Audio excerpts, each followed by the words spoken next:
Yes, good afternoon. So my name is Danielle. I'm actually the female who was shot by the female soldier um, downtown 6 years ago on East Green Street. Yes, and just to let you guys know, I have not yet gone to the court or anything. I've been getting the runaround since from lawyers, JDF, the police, basically everyone. I even wrote to the DPP. But let me tell you how it all started. So it was August 5th, 2015. I went downtown to get a cake for my son's first birthday.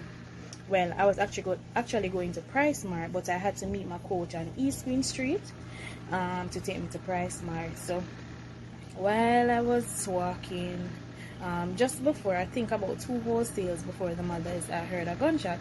So I was walking with my cousin, so I told her that, hey, gunshot that, I could beat it inside the mothers. Anyways, we try run go in there and me drop at the front because apparently at that time I was shot. So I realized I'm up on the ground and I hear screaming, and so I just pray. I prayed and I asked God not to let me die, because you know I have to get back home because I want to see my son. I want to be able to live to see my son. So I basically prayed and God answered my prayer.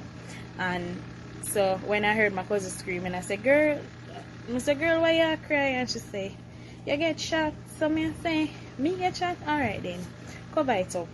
So, you know, quick thinking. Then a security who was standing at the front handed me a purple kerchief, and I put it on.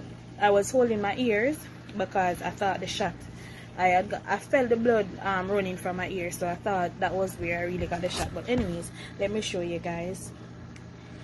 So I actually get shot under my eye,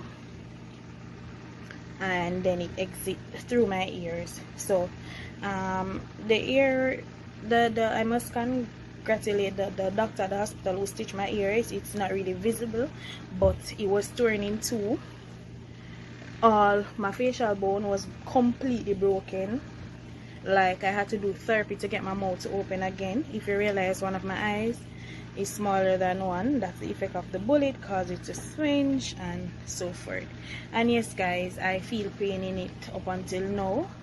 I have to take an eye drop like it is my food. Yes, so this is it. This is what I have to use, and then I have some other ones that I use along with it. This alone can cost you up to $8,000. That's with an health card, just to let you guys know. So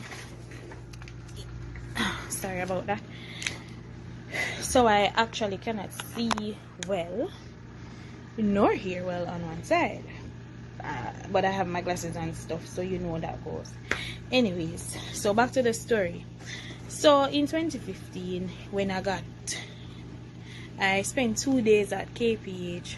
First of all, when I got the shot, I got up and I helped myself. I helped myself into a car until the police came and take us to the hospital. Another guy had gotten shot, and he died on my foot going to the hospital. He was on one of my foot, so he died while we were going to KPH. And when we got to KPH, I did not give a statement to the police until about August 25th. The incident, 20 days after. And that is after I've written to the person, the SOIC at Central. So I think it was August 11th. I went to I went to Indicom. My family, it was a Tuesday morning. My family took me to Indicom, you know, just to relate the story, because since she's a serving member and whatever. So when we went to Indicom, now Indicom said they cannot do anything about it. We need to go to the public defender. Went to the public defender and I gave my statement August 11, 2015. They told me that they will contact me, but I did not hear from them. After trying to reaching out back to them after a little time, they said I got a letter from the person who took the statement to say that his supervisor advised him to desist from going forward with the case. So the alternative was to file a civil lawsuit against her. Yes, because they are saying that she was on her she was not working, but the person is a part of the intelligence unit. You and I both know that intelligence unit doesn't wear uniform. They're always working. So basically that's just a cover up. First and foremost, when I came out of the hospital and I went to Central Police Station, I was laying in the back of the car because at that time I couldn't sit up or anything. I had to lay down because I didn't have any balance or anything, so I had to lay down basically, and then my face was broken, my facial bones was broken, so I had to stay one place. One of the police people went in the car and say, like, my family got out, my mother got out and say, hey, come about the incident that took place on Wednesday, because this was the Friday and my daughter got shot and whatever. One of the police peep inside the car and him burst out an expletive and say, are the woman that? My thing says she did, and him walk away. And everybody was so upset over it that we just drive out of Central and go home. Anyways, long after them come and me had to take the statement, because like after writing to them and so forth, calling them finally come take the statement. When the police came, the investigating officer and two other police came there to take the statement, it was like I was on trial. They were telling me, well, the investigating officer was telling me what happened. Bear in mind, he wasn't there. So I'm saying, are you telling me or you're asking me? Because basically it looked like I'm in a trial.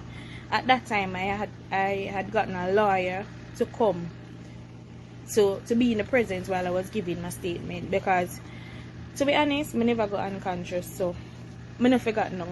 As I tell you now, I can tell you the story over and over like it was yesterday. That's how I remember it. So when the lawyer did that, and in the lawyer said, well, we'll see you in court, because how you behave, you know, is like I am not the victim. So basically that happened there. So that's at 2015. Fast forward to 2016, nothing. I keep on after call him, I write letter. I've written to the Prime Minister, I've written to the DPP, I've written to the Public Defender, I've written to Indicom, I've written to the Commissioner of Police. And it's basically, well, lawyers and top of lawyers, every time I go on lawyer and them list the case, them tell me, say, I'm going to contact you and whatever. And them don't get back to me up until today. Or if you do go back to them, then tell us, I don't think it's feasible. You know, something like that. So basically everybody just giving me the runaround, because I guess people are afraid of exposing the JDF. Well, I've been in contact with several soldiers, and you know, some of them even advise me not to follow up with the case, because due to the heights of the corruption, what basically can happen is them can come kill me and come kill my family. Yeah, that's what they said, to be honest. Those were the exact words. Me have to be careful, me have to know what I'm doing. One of them even did tell me, say, you know, cause me did go JDF, go make a report, a formal report, and I spoke to a colonel, and somebody that know that I went there said to me that the colonel was asking information, you know. Basically they want to know my background. So you want to know, I am thinking you want to know if I have money or not, or you know, basically that. So I just say there's no justice in Jamaica for poor people. The poorer class, from you're not up in society, you don't have any